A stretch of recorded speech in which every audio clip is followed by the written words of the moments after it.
nous allons être généreux avec lui. Et Hatim ibn Adi, il vient voir le prophète sallallahu alayhi wa sallam. Et quand il vient voir le prophète sallallahu alayhi wa sallam, il rentre à la mosquée. Le prophète, il lui dit, viens avec moi. Il regarde, il le laisse regarder comment il est le prophète. Il dit, pendant qu'on était à Médine, il y a une petite fille qui vient, elle se plaint, elle le prend par la main, il va avec elle, il nous laisse. Je me suis dit, ça c'est pas un roi. Le roi il fait pas ça. Quand il s'est assis, on ne voyait pas de différence entre lui et ses compagnons. Il m'a amené chez lui, il n'y avait rien. Rien.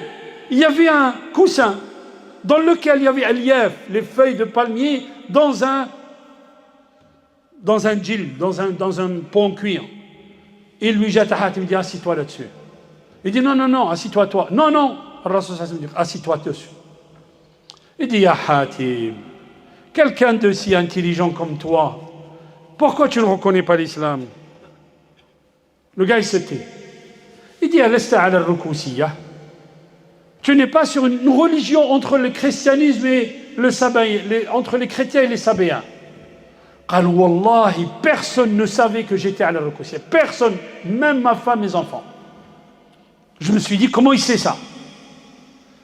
Ya Hatim, il lui dit, alasta ta'khudhu al-mirba'. Tu ne prends pas le quart de tes sujets, le quart de ce que possèdent tes sujets.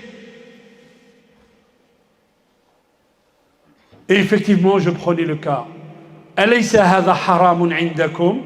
Vous avez vu tout à l'heure riba? Alaysa hadha haramun indakum? C'est pas haram chez vous? Quand je me suis dit, il sait que je suis à la rukusiyya, il sait que c'est haram chez nous. Comment il sait tout ça?